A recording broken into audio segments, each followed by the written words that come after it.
গত বছরের যে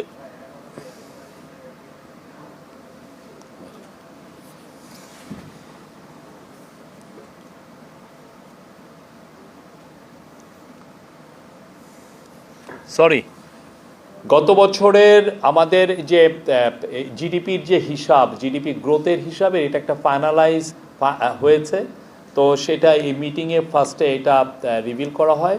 সেটা হচ্ছে যে আপনি জানেন গত বছর অর্থ বছর শেষ হয় জুন 30, 2024, মানে এটা 2023-2024 অর্থ বছরের ফাইনাল হিসাব। জিডিপির গ্রোথ হচ্ছে 4.22, যেটা আগে দেখানো হয়েছিল 5.8 সামথিং। আপনি একটু দেখে নিন, এটা 4.22%, যেটা আগে দেখা হয়েছিল প্রভিশনাল গ্রোথে দেখানো হয়েছিল 5.82, কিন্তু ফাইনাল ফিগার হচ্ছে 4.22%।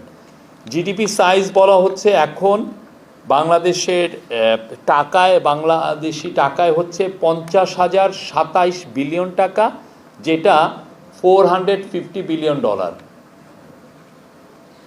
ফাইনাল এস্টিমেটে। তারপরে হচ্ছে পার ক্যাপিটা জিএনআই, আপনার যে গ্রস ন্যাশনাল ইনকাম, সেটা হচ্ছে $2,738 এবং ফাইনাল এস্টিমেটে, যেটা আগে মানে প্রভিশনাল এস্টিমেট যেটা ছিল 2784 এটা। আর জিডিপির হিসাব আগে প্রভিশনাল যেটা মানে ধরা হয়েছিল হলো $459 বিলিয়ন।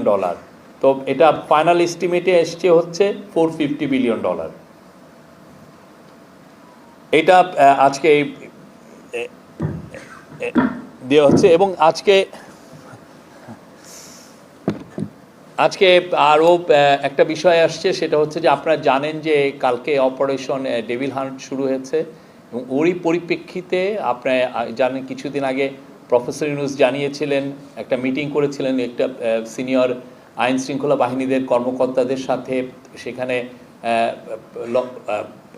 হোম অ্যাডভাইজার ছিলেন, special assistant on home affairs Khodabux Chowdhury ছিলেন। সেই জায়গায় আমাদের ওনার ডিসিশন ছিল যে একটা কমান্ড সেন্টার এস্টাবলিশ করা, একটা সেন্ট্রাল, যার ফলে প্রত্যেকটা ল এনফোর্সিং এজেন্সি কে কী কাজ করছে সেটা যাতে খুব ভালো কোঅর্ডিনেট করা যায়।